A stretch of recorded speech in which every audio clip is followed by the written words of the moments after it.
The piece you're listening to is titled Miserere mei Deus and is Latin for Have Mercy on Me, O God. It was composed by Italian composer Gregorio Allegri during the 1630s for exclusive use in the Sistine Chapel in Vatican City. It was forbidden to transcribe or perform this music anywhere else in the world, and doing so was punishable by excommunication. For about 150 years, the composition of this piece remained a closely guarded secret.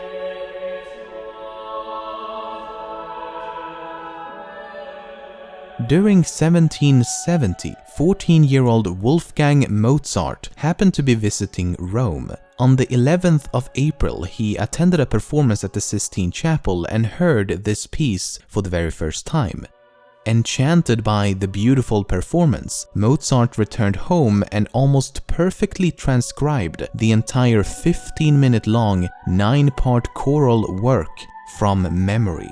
That's 9 different melodic lines all at once for 15 minutes straight. He did return to the chapel a second time to make minor corrections, and a few months later he gained fame for his near-flawless reproduction. But Mozart was never punished for producing this unauthorized copy. In fact, he was actually summoned by the Pope himself, who praised him for his feat of musical genius and even awarded him with the chivalric Order of the Golden Spur. A few days ago, I was working on this very video and I felt my phone vibrating in my pocket. I tried to pick it up to see who was texting me, but I couldn't because my phone was right there on my desk and I had not received any new messages. But I could have sworn I felt it vibrating in my pocket. It's not the first time this has happened, but this time I wanted to know exactly why it happens. And as it turns out, this makes for a great segment in today's episode. The sensation that your phone is vibrating in your pocket while in reality it is not is aptly known as phantom vibration syndrome. It's a form of tactile hallucination or something known as pareidolia. It's when our brain's amazing ability to perceive patterns gets a bit carried away. For example, rock formations or clouds can sometimes form shapes that we perceive as something more than just random shapes. A crater on Mars? Or a smiley face, the face of a mountain, or a face in the mountain, a scenic photo of some clouds, or a bear standing on 2 legs attacking a pig. This is pareidolia, and the brain is constantly scanning the environment in search for familiar patterns. Scientists believe something similar is happening when we experience phantom vibrations, when the fabric of your clothes rub against the skin or when you experience minor muscle contractions. The receptors in your thigh mistake this activity for a vibrating phone, because the brain has learned to associate activity within this specific region to that of a phone receiving a text or a call. It's similar to how people who wear glasses get so accustomed to wearing glasses that when they take them off, it will sometimes feel as if they are still wearing them. There's been a few different studies over the years, but one recent study at a college in the US revealed that up to 90% or 9 out of 10 students experience these phantom vibrations. At the height of the Cold War in 1962, US President John F. Kennedy decided to implement new security measures to prevent unauthorized launches and detonations of nuclear weapons. These security devices were known as Permissive Action Link Controllers, or PAL for short, and they look like something straight out of a James Bond movie. For about 15 years, these devices were believed to function correctly, but as it turns out, this was not the case. You see, the Strategic Air Command saw this extra level of security as more of a hindrance, because if the United States were to be attacked, they would only have moments to launch a counterattack. In their opinion, these PAL devices could potentially cost the lives of millions, as it could take crucial seconds or minutes to input the correct code. So, without telling anyone, the Strategic Air Command configured all locks on these PAL devices to 8 zeros. In fact, the missile launch checklist required you to confirm that the combination was set to only zeros. So for about 15 years, codes to access nuclear weapons in the United States were about as safe as the locks on your luggage. There's a woman in the UK who claims to be able to identify people suffering from Parkinson's disease simply by smelling them. And it's one of those rare cases where truth is actually stranger than fiction because her claims has actually been verified as being true.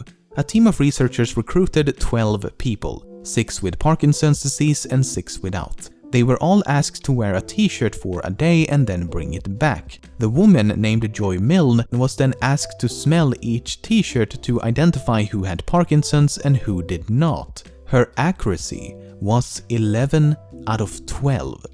But it gets even stranger. She correctly pinpointed the 6 people suffering from Parkinson's, but also claimed that one of the 6 that didn't suffer from Parkinson's actually had Parkinson's. The subject and the researchers assumed that she was simply wrong. But 8 months later, the subject informed the researchers that he had just been diagnosed with Parkinson's disease.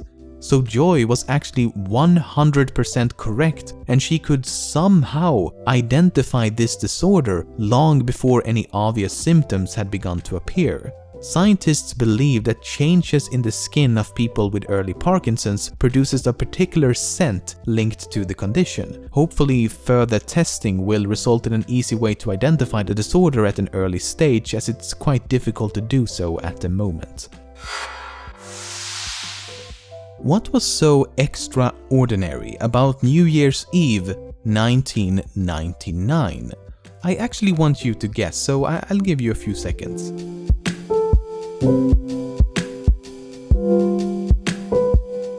If you guessed that we celebrated the beginning of a new millennium, then I'm afraid you are incorrect.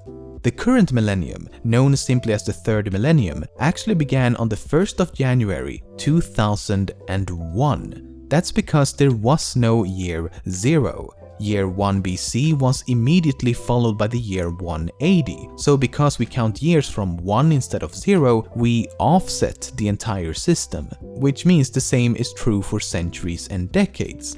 But it all depends on how you say it. For example, the 19th century is different from saying the 1800s. The 19th century spans between 1801 and 1900, while the 1800s spans between 1800 and 1899. The same goes for decades. The 200th decade spans between 1991 and 2000, while the 90s spans between 1990 and 1999. Of course, this is the overly pedantic and technically correct application and terminology. In more conventional use, like celebrating a new millennium an entire year too early, people don't really care. And rightly so, it's an outdated and moronic counting system that only seems to cause confusion in the modern age. How many continents will you find on our planet? The answer is most commonly 7. North America, South America, Antarctica, Africa, Europe, Asia, and Australia. You could also say that there are 5 continents: America, Antarctica, Africa, Eurasia, and Australia. Both answers are correct, as a continent is not defined by any strict criteria, but rather by convention. And thus, by convention, there's technically another continent which is often disregarded. The continent of New Zealand, or rather the continent under New Zealand, because the vast majority of this expansive continental fragment is underwater. It's known as Zealandia, and only 7% is landmass, while 93% remains submerged. It's believed that the entire continent sank after breaking away from Australia between 60 to 85 million years ago. Kind of like a real-life Atlantis. A study from 1999 looked at over 3,000 death certificates where the initials of the deceased produced a positive or negative word. For example, the initials of a name like Peter Isaac Green would spell out pig and would thus be considered negative, while a name like James Oliver Yates would spell out joy and would thus be positive. The study found that men with positive initials lived on average 4.48 years longer, while those with negative initials died 2.8 years younger. Women with positive initials lived on average 3.36 years longer, while those with negative initials saw no difference. While it's unclear why, it's speculated that people with negative initials are a lot more prone to experience childhood bullying because of their name and would thus undergo a lot more stress and anxiety than those with positive initials. This psychological stress or lack thereof will in turn affect a person's life expectancy. When most of us answer the phone, we tend to say hello. It's such a common way to greet people that it's easy to assume that hello must have been around for a very long time. But that's not the case. According to Oxford English Dictionary, the first published use of hello was in 1826. However, at the time it wasn't really used as a greeting, but rather to attract attention.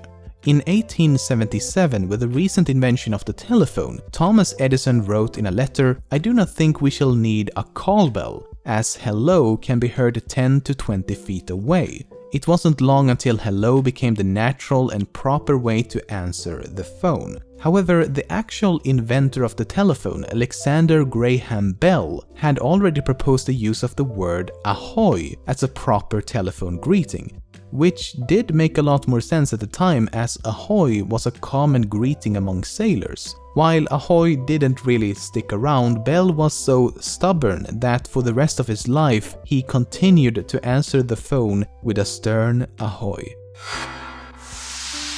Have you ever looked at a bright light, like the sun for example, and suddenly felt the urge to sneeze? Statistically speaking, about 18 to 30% will say yes, while the rest of you may be a bit confused. It's known as photic sneeze reflex, and scientists don't quite understand why it happens. I am actually one of those 18 to 30%, but in my case it's a bit different. Just looking at a bright light has never triggered the reflex for me, but when I naturally feel the urge to sneeze, like when you have a cold and the sneeze doesn't quite want to come out, it actually helps to look at the light, which then almost immediately allows me to sneeze. I don't know if that's just me, but that's my experience at least. The prevailing theory is that nerve signals gets confused. The optic nerve, which senses vision, and the trigeminal nerve, which among other things senses irritants in your nose and makes you sneeze, lies very close together and could thus have an effect on each other. So the idea is that when you're suddenly exposed to light with high intensity, it accidentally triggers the trigeminal nerve, essentially telling the brain that the sun is inside your nose. Why do we call Bluetooth technology Bluetooth, and why do we use this symbol to represent it? So let's look at the name first. The name Bluetooth is actually a nickname given to the 10th century Danish king Harald Gormson. So the name Bluetooth is just an anglicization of the original Scandinavian spelling and pronunciation, which is Blåtand. But why though? That is, why was this particular name chosen for this technology, and why was the king given this nickname to begin with? We're not entirely sure how the king acquired this nickname, but the usual explanation is that he must have had a very bad tooth that appeared blue, because blue could also mean dark, essentially meaning a dark tooth. Now, the reason Bluetooth was chosen as a name for a wireless communications technology is because of what the king accomplished during his reign. He managed to unite many independent Danish tribes into one single kingdom. The implication is that Bluetooth does the same with communications protocols, uniting them into one single universal standard. The Bluetooth symbol was created by combining two characters found in an old Scandinavian runic alphabet. The one to the left is known as Hagal and the one to the right is known as Bjarkan, which are the initials of Harald Blåtand. Äntligen kom min svenska till användning.